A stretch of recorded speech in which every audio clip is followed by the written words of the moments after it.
Ini nggak ringan. Ini nggak ringan tugasnya. Jadi tinggal ditelisik 1-17 mana yang paling pas. Kita tidak bisa dengan cara menggunakan rumus 3A. Asal comot, asal ngeplot, kemudian asal mendengarkan ada bisikan yang mungkin bisa mempengaruhi ini semua. Assalamualaikum warahmatullahi wabarakatuh. Kita bertemu lagi pemirsa dalam diskusi kebangsaan kali ini. Dan kita masih bersama dengan Pak Maijen Purnawirawan Tritamtomo. Terima kasih Pak, hari ini udah hadir. Kita akan kembali mengupas masalah-masalah kebangsaan Pak, untuk memberikan pencerahan pada masyarakat dan publik umumnya Pak ya. Hari ini kita akan membahas satu isu yang cukup menarik, yaitu tentang pergantian Kepala Staf Angkatan Darat, di mana kemarin Kepala Staf Angkatan Darat yang sebelumnya sudah dipilih dan disetujui untuk menjadi Panglima TNI. Nah itu mungkin hari ini Pak kita akan membahas bagaimana dan siapa yang lebih pantas untuk menjadi KSAD Pak. Satu isu yang menarik Pak Tri sampai saat ini. Kalau kemarin pergantian Panglima TNI juga menguras perhatian publik, sekarang juga terkait penggantian Kepala Staf Angkatan Darat juga menjadi satu hal yang menarik ya Pak ya.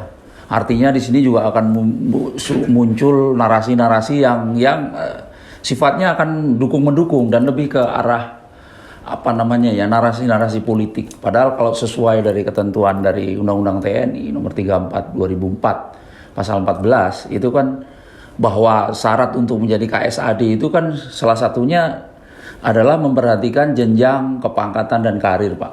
Nah, cuman muncul narasi-narasi yang arahnya dukung-mendukung Pak di sini. Nah mungkin Bapak bisa menjelaskan sebaiknya seperti apa sih prasyarat ataupun alasan ataupun pertimbangan di luar ketentuan dari pasal ini, sehingga akan muncul Kepala Staf Angkatan Darat yang memang dimaui dan dibutuhkan untuk Indonesia saat ini, terutama untuk pembangunan ataupun untuk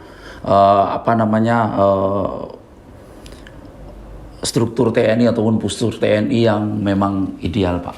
Monggo Pak. Baik, terima kasih. Pada kesempatan ini kita bertemu kembali. Saya coba menjawab dari apa yang disampaikan oleh beliau. Yang pertama, saya akan melatar belakangi dulu supaya kita berpikir jernih bahwa dari berbagai kalangan masyarakat yang berkait masalah disiplin ilmu dan profesi mencoba untuk memperkirakan siapa yang layak patut untuk menjabat sebagai Kepala Staf Angkatan Darat. Nah, tentunya di sini kita harus berangkat dari norma yang berlaku bahwa hari ini akan ada pergantian jabatan yang mempunyai nilai amat strategis. Jadi kita harus melihatnya secara hati-hati. Yang kita pilih harus yang cakap. Kemudian yang kedua, dia bisa diterima. Kemudian yang ketiga, dia adalah prajurit profesional. Kita harus paham bahwa pergantian Wakil Kepala Staf Angkatan ini jangan disamakan dengan pergantian Komandan Kompi dengan Komandan Batalion yang levelnya adalah yang di bawah. Ini saja dilakukan juga dengan secara selektif. Apalagi pergantian yang punya nilai strategis tentunya dinilai melalui cara yang lebih selektif dari Komandan Kompi dengan Komandan Batalion. Ini, kenapa saya bilang demikian? Karena Wakil Kepala Staf adalah bagaimana beliau menyiapkan matra untuk mensajikan kepada Panglima sehingga dapat digunakan dalam rangka penyelamatan mempertahankan bingkai NKRI.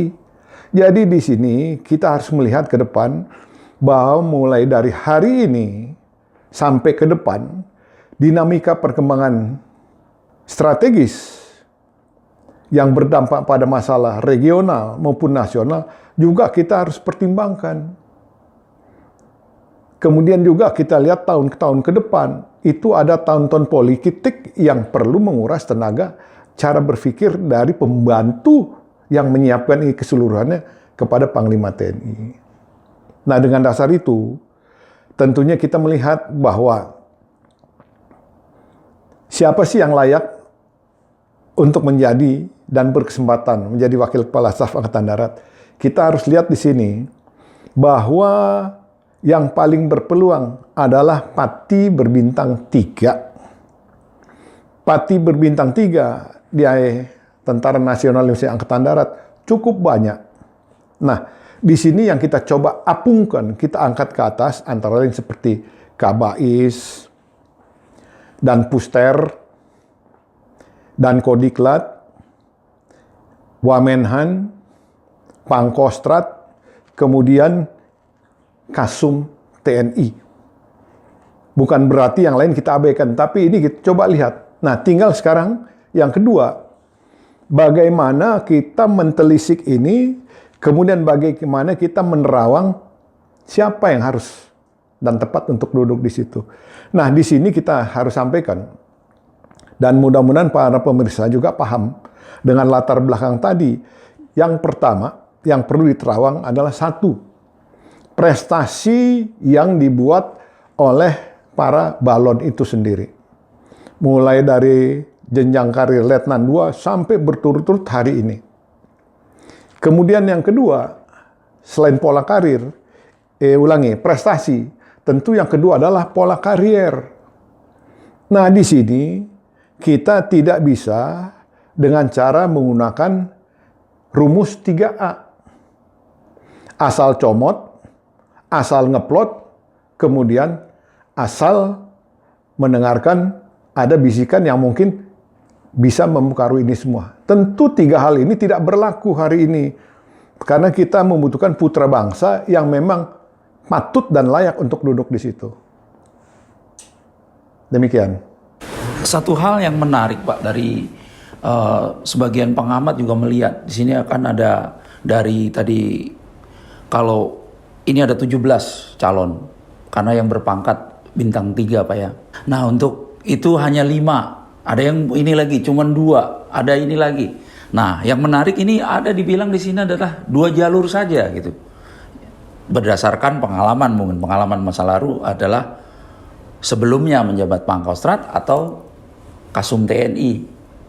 Nah, ini gimana Pak sebenarnya? Jadi begini, silakan dengan asumsi apapun, mereka mencoba membuat satu parameter sendiri.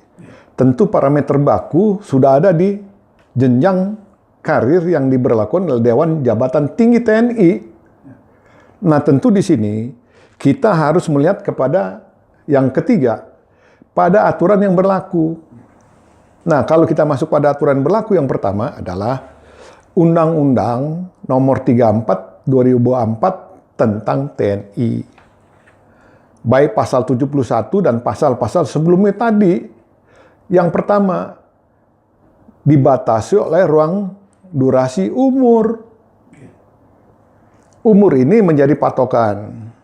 Sehingga orang bilang 17, kemudian begini, kemudian kita harus melihat pada aturan yang pertama tadi. Dari aspek umur, apakah memenuhi atau tidak. Kemudian yang kedua, kita juga melihat kepada yang disampaikan di dalam pasal 7 sampai dengan pasal 10, nanti masuk pada pasal 14. Bahwa Kepala Staf Angkatan, lebih khusus pada hari ini kita bicara Angkatan Darat, dia harus mempersiapkan postur yang ada di tempat. Dalam hal ini kekuatan, kemampuan, gelar, sampai dengan teknologi, untuk dibina, kemudian disiapkan sebagai yang akan digunakan alat ini oleh Panglima TNI dalam rangka menyelamatkan dan lain sebagainya tadi.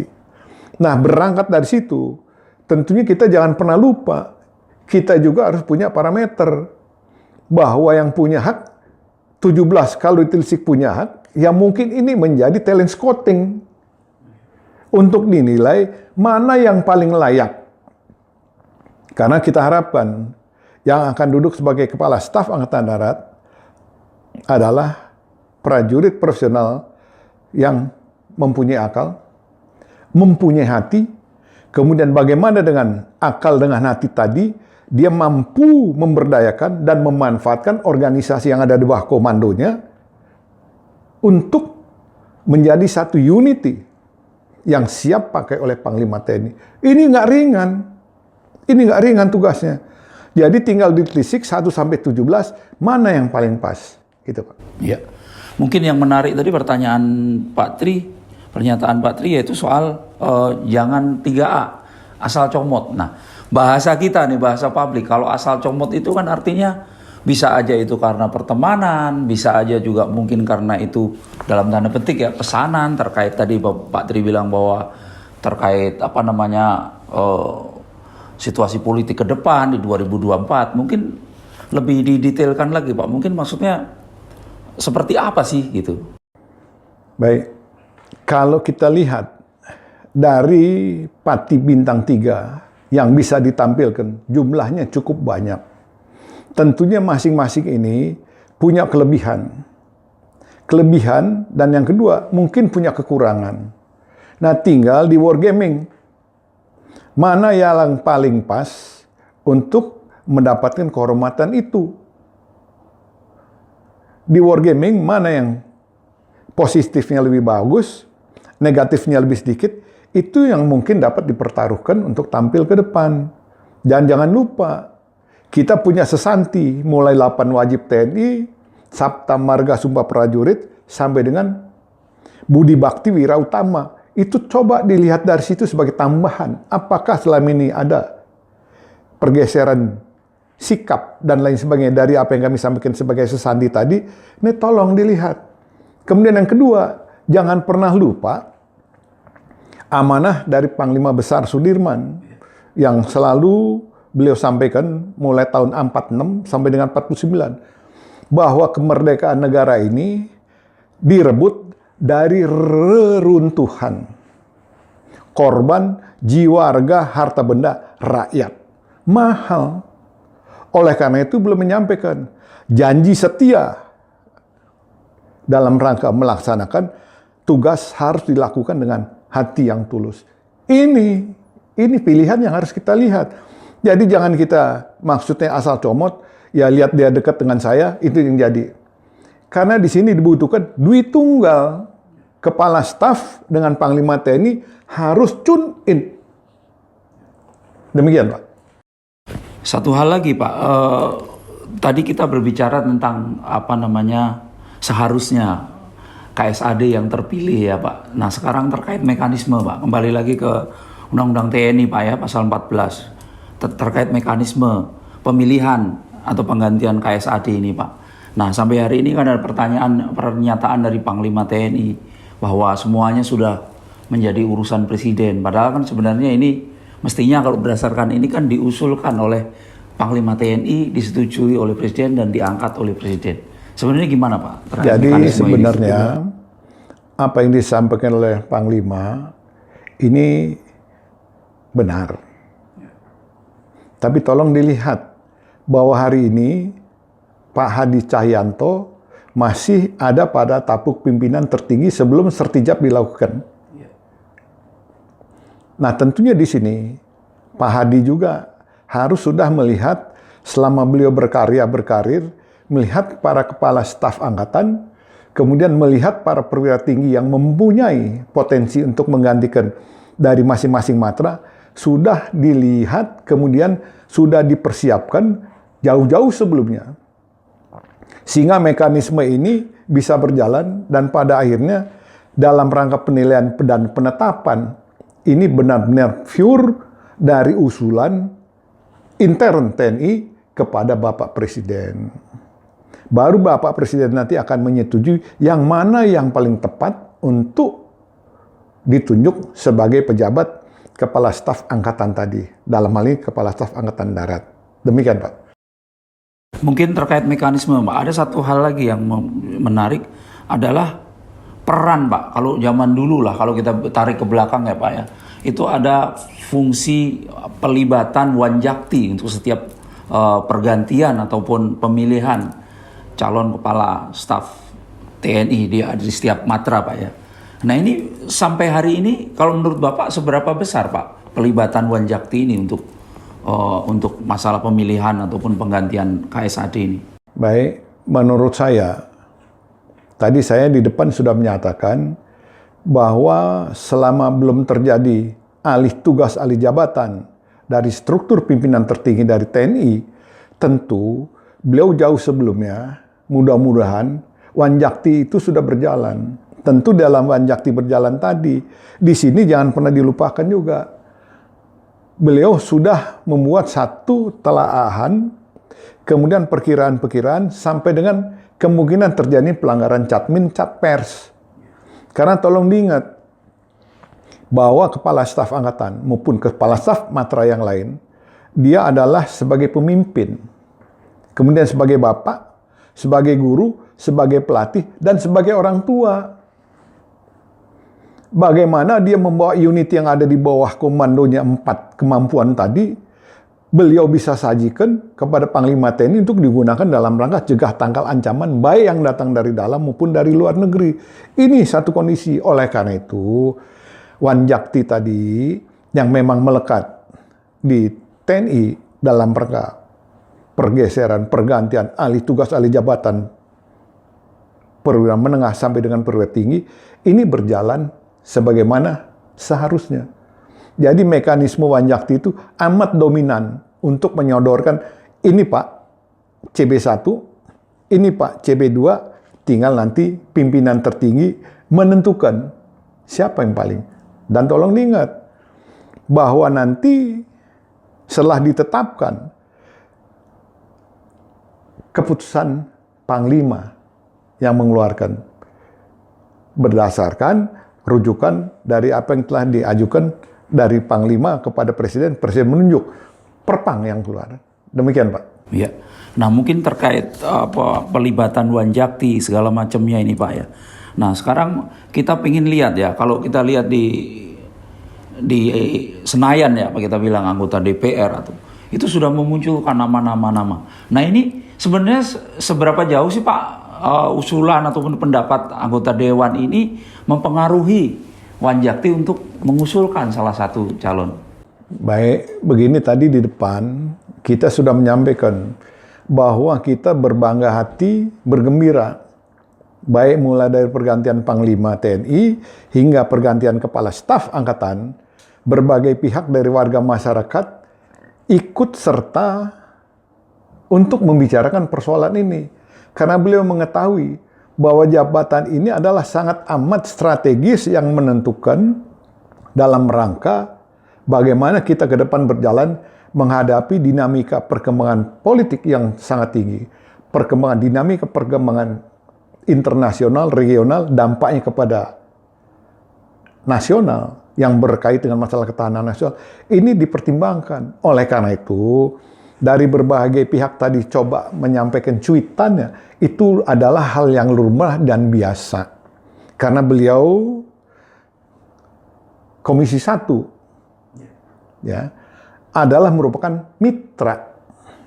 TNI adalah mitra dari Komisi 1. Jadi yang beliau tahu 1 sampai dengan Z adalah beliau-beliau itu. Namun demikian, pendapat dari umum tentu juga harus di-compare, kemudian kita lihat dengan aspek lain yang juga bisa menentukan. Jadi tidak satu-satunya bahwa Danjen Kopassus misalnya, kemudian Dan Puster adalah yang layak untuk jabatan itu, enggak. Tinggal nanti tadi di wargaming diajukan kepada Bapak Presiden untuk mendapatkan satu keputusan, beliau yang menentukan. Apapun keputusannya, itu kita wajib loyal dan tidak boleh menampik. Demikian. Kemudian gini Pak, satu hal, tentunya calon KSAD ini tentunya suatu sosok yang memang harus bisa menyiapkan atau membuat satu strategi untuk penyiapan postur TNI khususnya Angkatan Darat ke depan Pak. Nah mungkin bisa dijelaskan Pak, kemampuan-kemampuan seperti apa bagi seorang KSAD untuk bisa menyusun satu postur TNI ke depan, untuk persiapan ke depan, Pak? Baik, saya coba menjawab dari apa yang beliau coba tanyakan tadi. Yang pertama, tadi kita sudah menyampaikan bahwa dari 17, kemudian saya apungkan sekian berbintang 3, tentu ada persyaratan yang perlu ditelisik, yaitu prestasi dan pola karir. Tapi jangan lupa juga berkait dengan masalah Undang-Undang Pendukung nomor 34, pasal 31, bahwa durasi umur sangat menentukan untuk orang mampu berkarya berbuat secara optimal. Nah sekarang, tadi di depan saya menyampaikan bahwa Kepala Staf Angkatan itu bertanggung jawab dalam rangka pembinaan kekuatan yang ada di dalam tubuhnya untuk menyiapkan menjadi satu kesiapan operasional yang akan digunakan oleh Panglima TNI. Kalau kita bicara postur, di dalamnya ada kekuatan, kemampuan, gelar, dan teknologi. Bagaimana beliau ini harus mampu berinovasi, memberdayakan dengan segala keterbatasan, bahwa postur itu agar menjadi camp, bukan kecil, kenyal, mendalam, kesejahteraan jurusan, mantap, mampu mengendalikan ancaman baik yang datang dari dalam, dan tugasnya nggak kecil, besar Pak tugasnya, luar biasa tanggung jawab dia. Nah kalau kita seperti Kepala Staf Angkatan Darat, pola gelarnya bahwa TNI digelar mulai dari Kotama, Kotaop, Kotomabin, ya di situ ada Satpur, Satbanpur, Balak sampai dengan Banmin.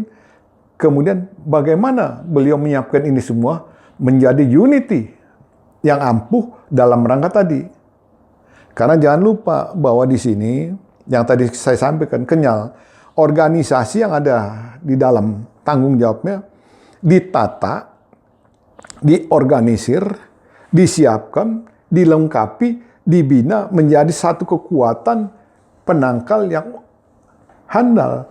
Nah untuk ini dapat dicapai, tentunya beliau harus punya chemistry yang melekat dengan Pati 5. Kemudian dia juga harus mampu diterima oleh lingkungannya, lingkungan kerjanya. Sehingga chemistry ini akan membangun kesatuan, persatuan, kebersamaan di dalam tubuh TNI, lebih khusus TNI Angkatan Darat, dalam rangka menunjang fungsi asasinya. Demikian. Ini Pak, tadi Pak Tri menyebutkan soal durasi umur Pak. Ini kan juga sekarang juga menjadi pro dan kontra terkait durasi umur. Artinya kan masa tugas seorang perwira tinggi untuk jabatan Panglima TNI ataupun Kepala Staf yang lain Pak. Nah ini mungkin Bapak bisa sampaikan seberapa penting sih Pak durasi umur ini untuk regenerasi TNI tentunya ya. Artinya mestinya kan pemilihan Kepala Staf Angkatan Darat ini kan memperhatikan itu Pak, untuk biar jangan setahun sudah berhenti gitu Pak. Baik, ini jadi menarik. Pada beberapa waktu yang lalu saya sampaikan, situasi saat ini adalah dalam kondisi aman. Semuanya dilaksanakan secara fungsional. Kan begitu. Demikian juga dalam rangka penegakan aturan main yang berlaku. Jadi di sini tidak ada diskresi. Tidak ada hal-hal yang memaksakan kehendak bahwa ini harus dilakukan satu perubahan karena ada sesuatu stagnasi yang harus diambil oleh jalan pintas seperti ini. Ini kan tidak ada. Sehingga ini menjadi satu pertimbangan. Kalau nanti misalnya ini terjadi, maka gerbong bergerak ini akan terganggu. Sehingga Sisbinpers, sis pembinaan karir, untuk yang berikut di bawahnya ini akan terganggu. Nah ini harus menjadi pertimbangan dari pengambil keputusan yang tertinggi di atas. Demikian Pak. Jadi ada keterkaitan Pak terkait durasi umur Pak ya. Kalau kemarin isu ini berkembang yaitu soal durasi umur Panglima TNI, nah maksudnya durasi tugas dia. Kan sesuai Undang-Undang TNI yang pasal 71 itu kan usia 58 Pak.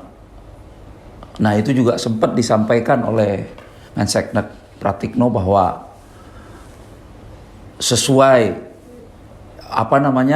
mekanisme pergantian Panglima TNI ketika itu akan disesuaikan dengan itu, dan beliau menyebut bahwa Pak Andika itu akan selesai di Desember 2022. Itu kan pernyataan Pak Pratikno waktu menyerahkan surpres usulan Panglima TNI ke DPR, Pak.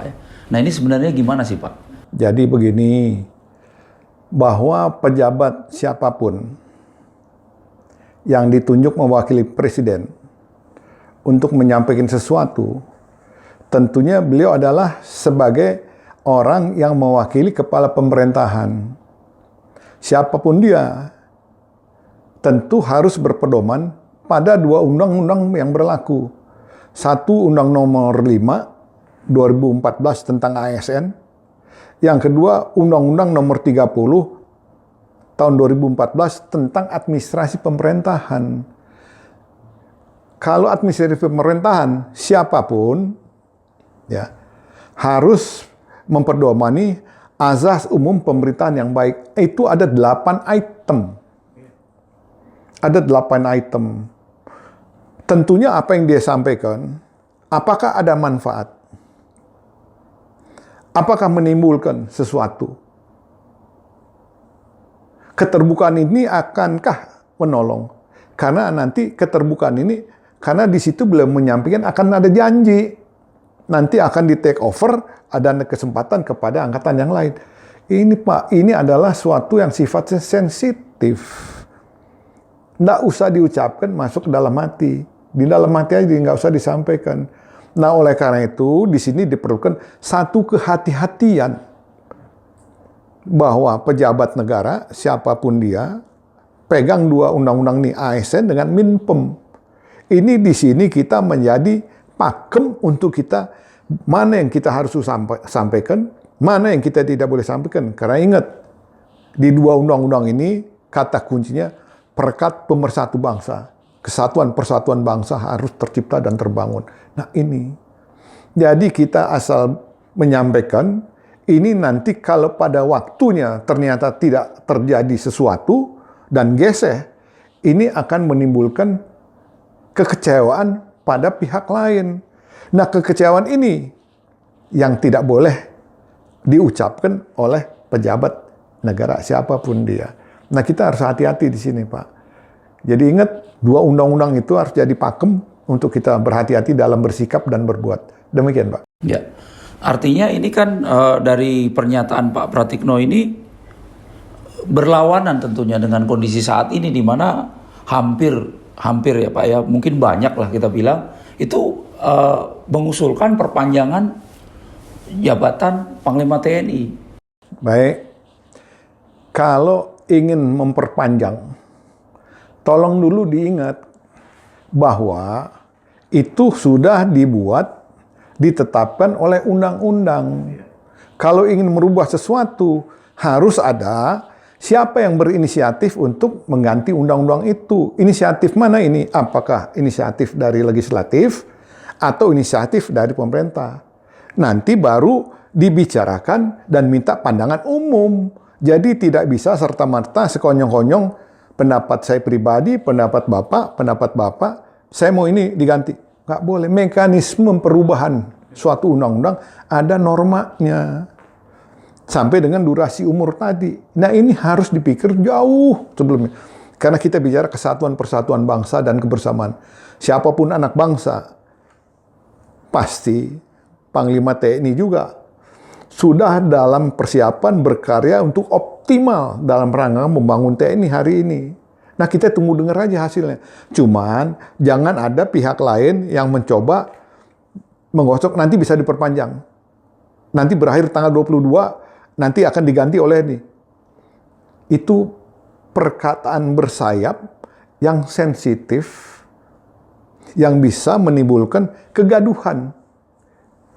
Walaupun kita tahu TNI nggak akan macam-macam. Dia adalah organisasi yang paling solid bersama polisi. Dia akan loyal, patuh sesuai aturan main yang berlaku. Nah ini, namun demikian kalau kita bikin kecewa orang, ini amanat Pak Sudirman tadi, Panglima Besar Sudirman, dikotorin. Nggak boleh ini. Demikian Pak, makasih. Iya. Jadi terkait durasi umur ini Pak, artinya kan ada usulan, ada wacana untuk memperpanjang usia ya Panglima TNI itu untuk durasi umur untuk menjabat sebagai Panglima TNI. Di sisi lain ada upaya ini dilihat sebagai sebuah skenario gitu Pak ya. Karena di sisi yang lain dilihat ya sudah kalau begitu kita ini hidupkan lagi aja jabatan Wakil Panglima TNI untuk menyimpangi pro kontra masalah perpanjangan umur itu. Nah, itu sudah disampaikan oleh mantan Kabais Pak. Jadi sebenarnya usulan itu gimana Pak? Ada dihidupkan kembali jabatan Wakil Panglima TNI. Baik. Jadi apa yang disampaikan oleh Bapak tadi tentang perlunya dibentuk jabatan Wakil Panglima dengan latar belakang bahwa struktur organisasi TNI hari ini ada pengembangan, yaitu dengan dibentuknya Kogab Wilhan 1, 2, dan 3. Ini mungkin pertimbangan, tapi sampai hari ini jabatan Wapang itu belum dibakukan, belum disahkan. Nah tentu ini menjadi masukan buat teman-teman kita di lembaga legislatif untuk melihat ini apakah perlu, tapi bukan berarti dengan jabatan yang lebih kurang 1 tahun ke depan ini dipaksakan, ini kurang pas. Oleh karena itu, kalau ingin melakukan sesuatu segera dikomunikasikan. Tentu di sini teman-teman dari Senayan mudah-mudahan mendengar, melihat uleman dari warga bangsa segera merespon ini bagaimana yang terbaik untuk mensikapi ini. Karena siapapun nanti yang terpilih, dia adalah anak bangsa yang punya kapabilitas dan yang punya kecakapan, dan dia pure prajurit yang bisa menjadi partner bagi Panglima TNI dalam rangka penggunaan kekuatan yang dimiliki bersama matra lain untuk mencegah tangkal ancaman yang datang dari luar maupun yang mungkin datang dari dalam negeri, bersama rekan-rekan kepolisian dan komponen lainnya dalam rangka menciptakan ketahanan nasional yang dilaksanakan secara semesta. Demikian Pak. Nah ini soal jabatan KSAD. Ini kan tentunya kita kan berbicara tentang kebutuhan kan Pak, bukan bicara tentang kesepakatan, apalagi ini kesepakatan politik. Nah mungkin bisa dipetakan Pak dari calon yang ada, karena semua sih pasti karena jenjang karir mereka memang sudah bintang 3 Pak ya, tentunya sih sudah ideal gitu Pak ya. Nah mungkin bisa dipetakan Pak dari jabatan-jabatan yang ada ini berdasarkan tadi kebutuhan, bukan kesepakatan. Mungkin bisa dijelaskan Pak. Baik, ini pertanyaan menggelitik terakhir yang perlu kita sikapi secara arif dan bijak.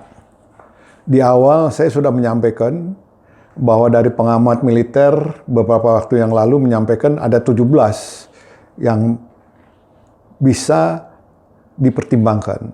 Nah, kemudian saya coba apungkan ada beberapa pejabat dengan jabatan seperti Kabais, kemudian Dan Kodiklat, kemudian Dan Pusterat, kemudian Pangkostrat, kemudian adalah Kasum maupun Wamen.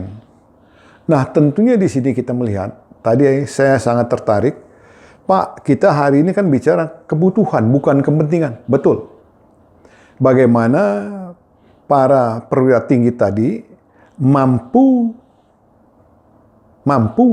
menggunakan akal, mampu menggunakan hati, postur yang menjadi tanggung jawabnya, yang berkaitan dengan kekuatan, kemampuan, gelar, dan teknologi, harus mampu di-create menjadi alat pemukul kuat yang dapat digunakan oleh Panglima TNI dalam rangka mencegah tangkal ancaman dan menjaga bingkai NKRI. Nah, tentunya di sini kita berharap dari apa yang tadi disampaikan, kita harus berangkat dari aturan yang berlaku. Seperti misalnya durasi umur. Ini tolong juga menjadi pertimbangan. Kalau ini dipaksakan, umur sudah mentok di situ, dipaksakan maju, gerbong ini juga akan tersumbat dan menghambat gerak laju perkembangan prestasi dari adik-adik yang lain. Nah, ini kita berharap satu kearifan harus diikut sertakan dalam rangka penunjukan siapapun yang terpilih, dia adalah putra terbaik TNI Angkatan Darat. Saya bangga pada mereka semua.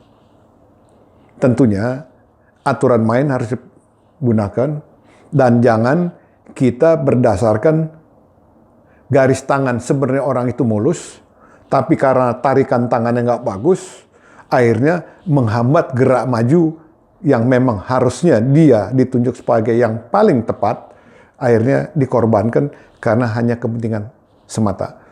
Tolong, ini pandangan dari kami selaku mantan prajurit, karena kami mencintai TNI Angkatan Darat dan TNI. Demikian, terima kasih Pak. Oke, terima kasih pemirsa. Diskusi kebangsaan kita hari ini tentang pemilihan KSAD dengan Pak Tri Tamtomo sudah selesai. Mungkin artinya siapapun yang terpilih menjadi KSAD adalah putra terbaik bangsa. Jadi harapan kita Pak ya, insya Allah ini akan membawa kemajuan bagi TNI Angkatan Darat, TNI pada umumnya, dan Indonesia secara keseluruhan. Terima kasih atas perhatiannya. Kita nantikan di episode selanjutnya dialog kebangsaan dengan Bapak Tri Tamtomo. Terima kasih. Assalamualaikum warahmatullahi wabarakatuh.